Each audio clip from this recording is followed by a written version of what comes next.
So let's dive into it and I'll show you what I found. And if you want a copy of this report, I've got a link in the description that will lead you there and I'll give you the complete report. So your real question is, how do I get my content ready for this market before everyone else figures it out? And why is one author going to get maybe 12,750 for 5 books and another 12,000?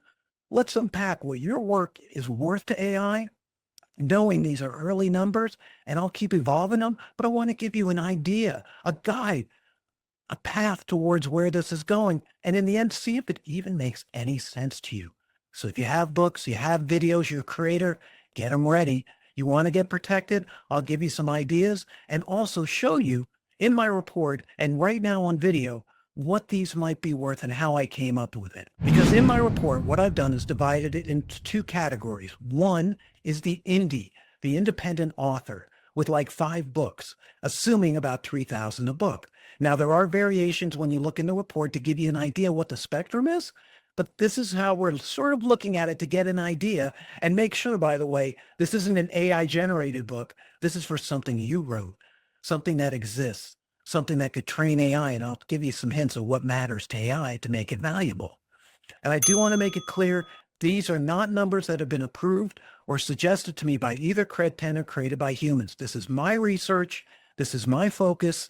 This is the numbers I found as a general guide in the first valuation. I've also done one at the large level, let's say 50 books. Now that could be a small publisher. That could be a group of authors that collectively work together because the volume game is really important. So let's first think about, before we look at the numbers, how they sort of get this value. These are, from my research, I found semantic value, how much meaning AI can extract from your work. So let's say it's a work of nonfiction.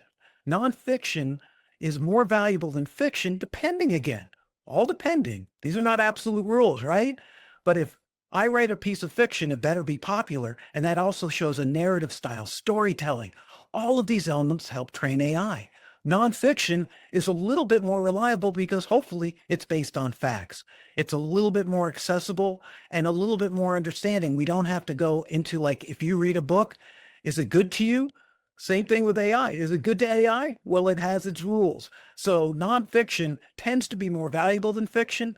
But remember, your work may vary. Are you a really great writer? Is the words really jump off? Does AI understand them? So if I get a book, let's say my AI Optimist book is on tech trends. That's something recent. That's something relevant.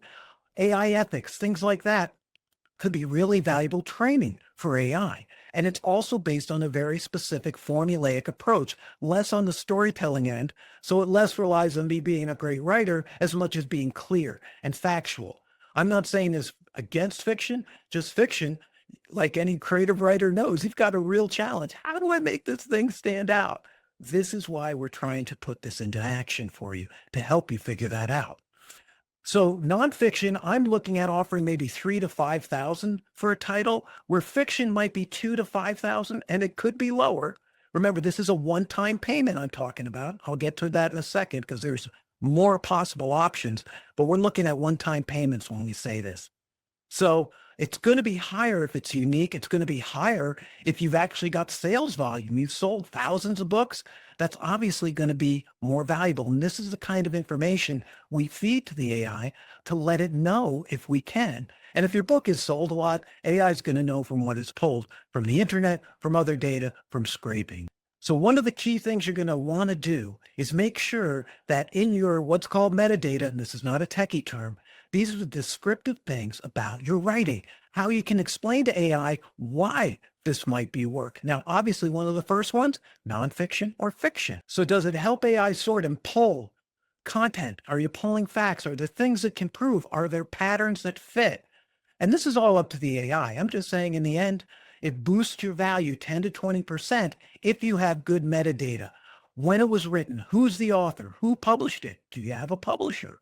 How long has it been out? Are there any sales information? Can you give any awards or anything that's done to set you apart? Because otherwise, it's just a file to AI. So that metadata is really key. Without it, you're losing at least 10 to 20%, maybe even more. And remember, your experience may vary. It's early days. I'm just giving you the first paths that I found in my research.